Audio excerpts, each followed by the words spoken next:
So one of the hardest parts about coming off of a missions trip and back into regular life can be like loneliness and missing your team. I remember so many times like just having like such an amazing experience on a team. You know, we would have our issues and things, but mostly it was just this like really, really sweet time where we had amazing opportunities of ministry, personal growth, inside jokes, like all the things. And then you would come home from your trip and you would just be like with your family in your room, and none of the people understood the inside jokes or the things that you experienced in ministry, or you couldn't even articulate the personal growth that you were feeling. And so the loneliness just can feel so like suffocating. And when we feel like that, the temptation is to like isolate and like keep ourselves, you know, disconnected from the people we already feel disconnected from because they're not the people we were just so closely connected with.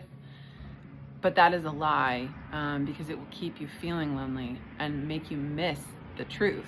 Because of course the truth is that when you are in the family of God, you belong to each other as family, as brothers and sisters. So yes, you had brothers and sisters on your mission trip, but you also have brothers and sisters within your church body. You have people, hopefully, in your family, immediate or extended, or in your neighborhood or in your youth group, that you can connect with and reflect on these things with and ask for prayer for.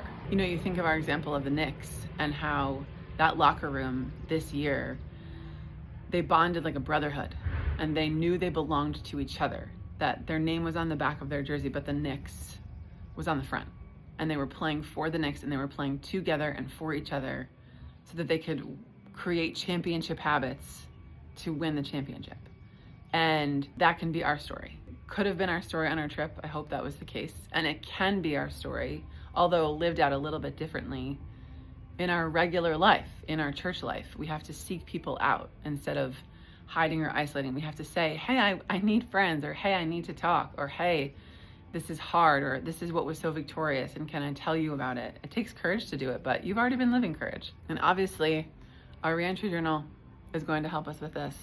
And pages, 16 through 18. So you're going to reflect on your expectations, like what you expected versus what actually happened on your trip.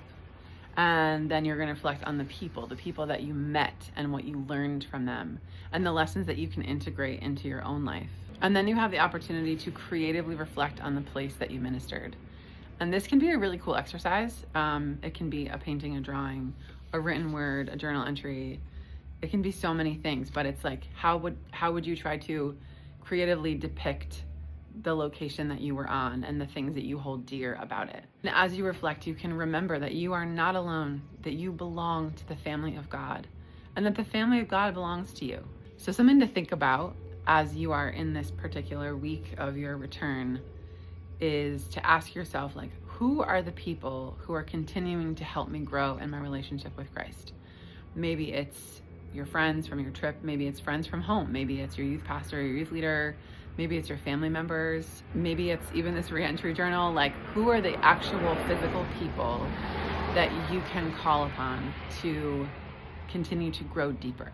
The loneliness doesn't have to win, because you have belonging, whether you feel like it or not. And so seeking out people, trusted, safe people, is a great next step. So Godspeed.